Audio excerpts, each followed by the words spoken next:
Hey guys, what is going on? Welcome back to the channel. On today's video, we got something pretty awesome. We have the Bosch dual bevel glide miter saw that we're going to open up, check it out, see what it is. I've been wanting this saw for quite some time. As a matter of fact, it is middle of June. This is actually my Christmas present that my wife purchased for me back in December. It was actually in Florida.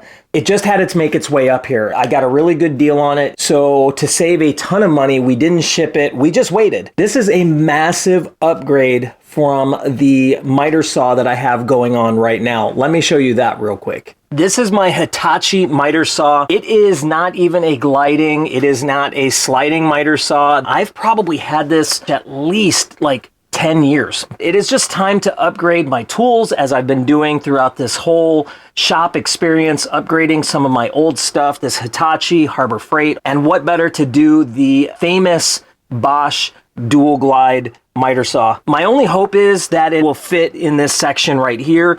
If it doesn't, I don't know what I'm gonna do. We'll go ahead and figure that out once I get it open, because I really didn't do any measurements. I think we'll be all right though. So with that being said, let's go back over there, cut open that box, check it out, see what's up on the inside, and hopefully it'll just drop right in here and I don't have to worry about this backer space or anything like that. But you know what? We'll get it figured out one way or the other. Let's go back over there and get it opened up. Here we go.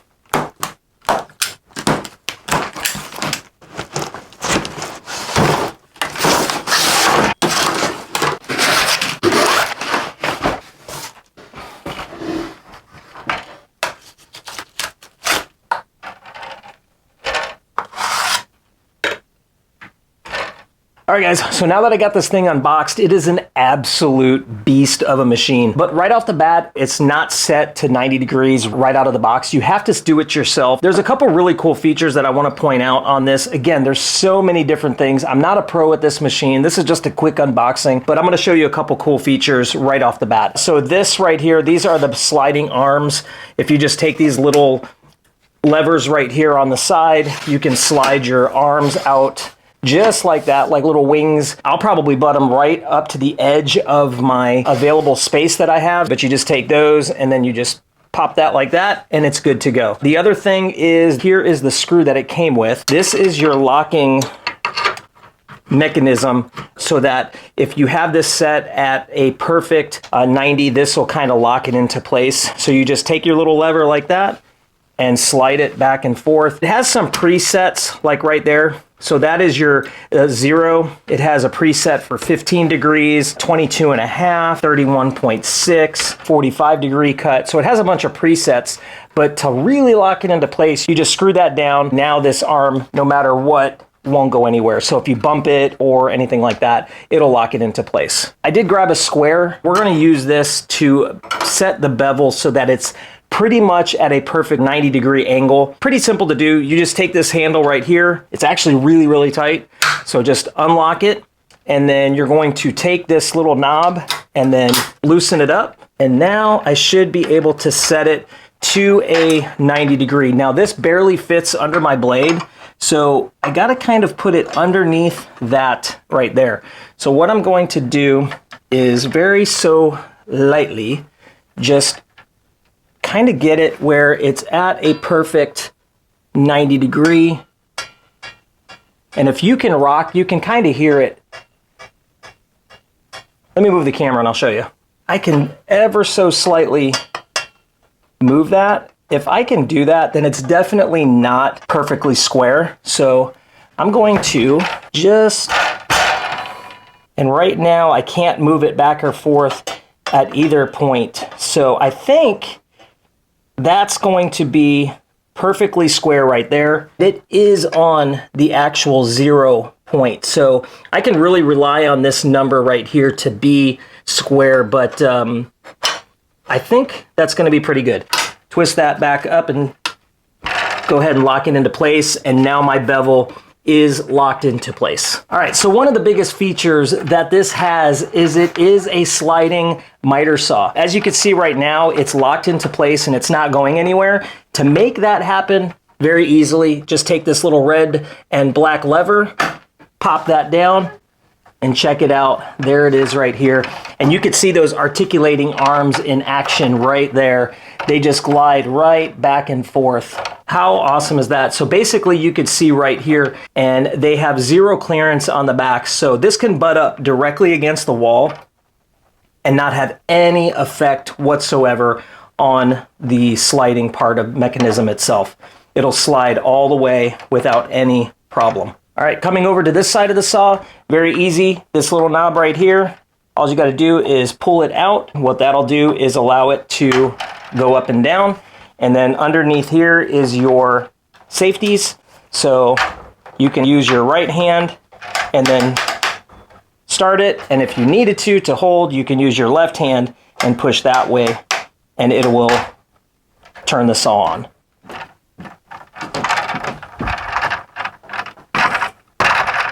I think before I turn that on, I think I'm going to go ahead and just double check the blade to make sure the blade is tight. This did come from factory, and I want to make sure that the blade is nice and tight and it's not loose, because that could be a problem. I guess I trust the factory, but at the same time I really don't. Because it's the very first use, we're going to go ahead and check the blade, make sure that the blade is nice and tight. Then we'll go ahead and do our first cut.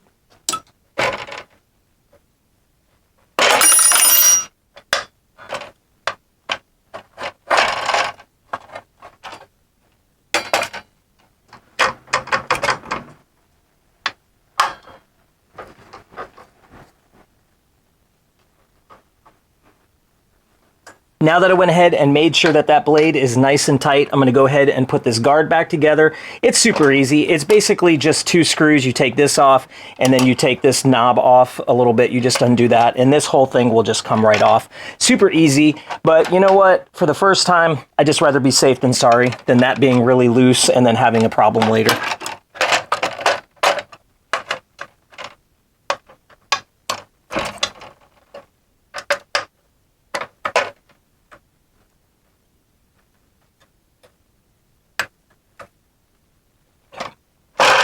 That's actually a very easy blade to install and put on and tighten. I'm gonna go ahead and put this back where it goes. I think we're good for the first cut. Let's go ahead and just get some piece of scrap stock, and then we'll go ahead and just chop away. All right, let me go ahead and plug this thing in and see how it does. I'm actually really bad at this, I'm not gonna lie. I'm pretty bad at having safety eyes on, but I probably should do it more often, but I usually have them handy and I just forget to throw them on. But all right, so I just got this piece of 2x4. Let's go ahead and, let's see, plug her in. It's plugged in. Man, that's awesome. The problem that I'm having with my other saw is this is a little warped, the back guides. I can tell you right now that these are nice and straight. I almost forgot. I'm gonna go ahead and put on the dust bag. I'm not a really big fan of these. I don't think they work very good, but we're gonna go ahead and just put it on anyways. Dust bag is installed.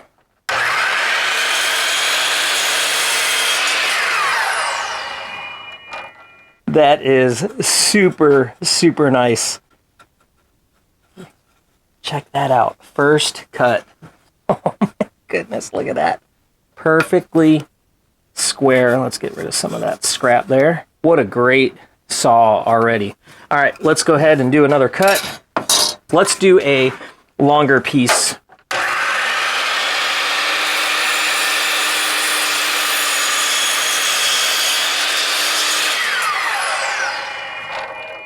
Again, let's see how square. Look at that. That makes for a nice cut right there, y'all.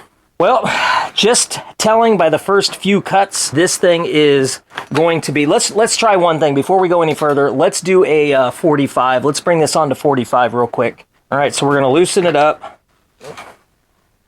and let's see how the 45 does.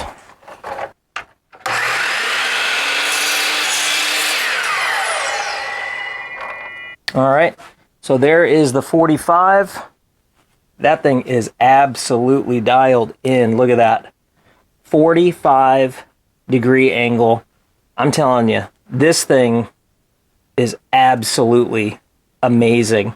All right, guys, that is it. That is the Bosch 12-inch dual bevel gliding miter saw, and it is an absolute amazing tool. Usually runs about $650. I will put a link in the description below. This is to my Amazon affiliate account if you're interested in this saw. Again, this is not a sponsored video. I absolutely purchased this with my own money. Bosch has nothing to do with this video. This is just something that I wanted to show you, a tool that I purchased for myself for the workshop, a much needed upgrade. If you're looking to upgrade any of your tools, you know what? I just am a firm believer that you do get what you pay for. Harbor Freight tools, they will get you by. They will do the job if you get the right tool from them and, you know, treat it well. It will do the right thing. But when it comes to tools, you do get what you pay for. I appreciate everybody who watches video. I appreciate all of my subscribers. If you're not yet subscribed to the channel, subscribe to the channel. Hit that bell button. That way you get notified of all of my news videos. But until that next video, make sure y'all do one thing. Stay awesome. We'll see you on the next one.